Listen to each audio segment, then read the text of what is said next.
Hi guys, welcome to another carpfish tutorial video. In this video we'll be looking at how to tie a helicopter rig using a Corda Safe Zone camo leader. The helicopter rig has been a traditional carp rig for many years. It has excellent anti-tangle properties and is very well suited to long range fishing due to its aerodynamic properties. There have been a number of revisions to the rig in recent years. These have been to address fish safety issues. Older rigs had a slight risk that the fish could become tethered to the lead should the main line break.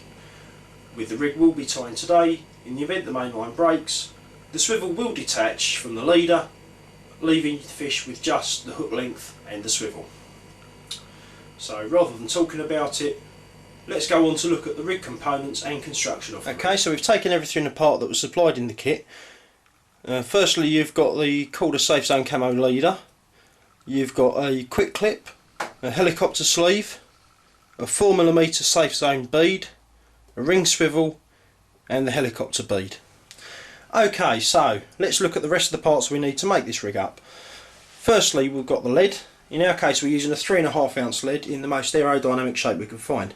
Obviously this shape is the most suitable for a helicopter rig because of its aerodynamic properties, and the weight factor of it is governed by the casting ability of your rods and the range at which you'll be fishing. Secondly, we've got some of our hook bait we'll be using. This is primarily to set the hair length correctly. Some snips, a baiting needle, some strong side cutters or pliers, some coated hook link material. In this case we're using Fox Coritex 15 breaking strain. You need a coated braid, and the reason behind this is you need the coating to maintain the anti-tangle properties because you need it to be quite stiff, but you also need a supple section close to the hook. You need some heat shrink tubing, a hook, in our case we're using a Corda long shank, some silicone tubing and some hair stops.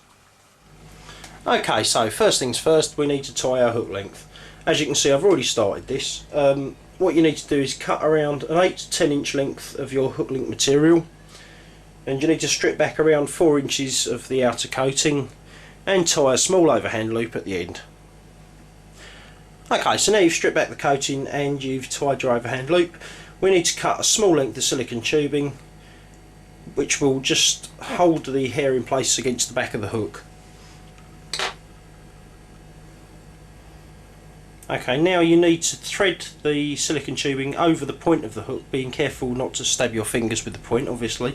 Be especially careful if it's a barbed hook, and you want it so it sits just around the bend there.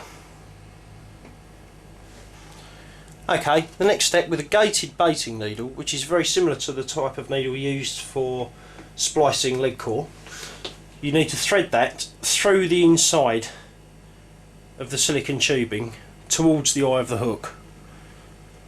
So as you can see, it's quite easily done. It takes a little bit of practice. Push it up and through. Okay, now you're at this stage, you take your overhand loop and place it into the gate of the baiting needle and close it, like so.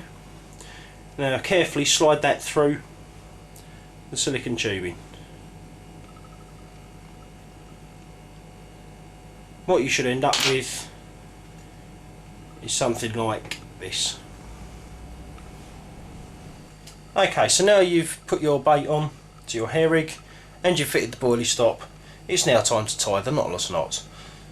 So what we do is take the loose end here, thread that through the eye of the hook in this direction, pull that tight, and now you whip around the shank of the hook 6 to 8 times. So 1, 2, 3, 4, 5, 6, 7, 8. Now the line passes back through the eye of the hook, so it comes out facing the point, like so. Now here you can see there's where the braid is stripped back to. This allows a supple section to allow the hook to move around quite freely in the water. Okay, for the next step of this we need to cut our small piece of heat shrink sleeving. You can do that by just roughly measuring it from just above the eye to below the end of the knotless knot. And now we need to steam that into position on the hook length. Okay guys, so we're now at the position where we need to steam the heat shrink into position.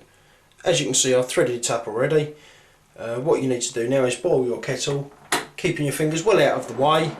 Use a pair of pliers or forceps to hold the hook and just slightly pull.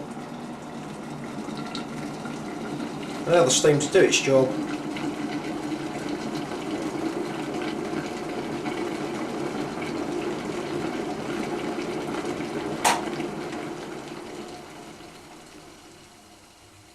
Right, now as you can see, that's shrunk, so we need to just keep that in position for a few more seconds to allow it to cool, and it should go fairly rigid in that position.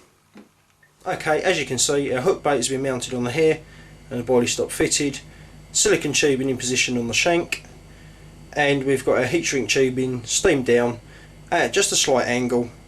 This should help to turn the hook in the fish's mouth and result in better hook holds.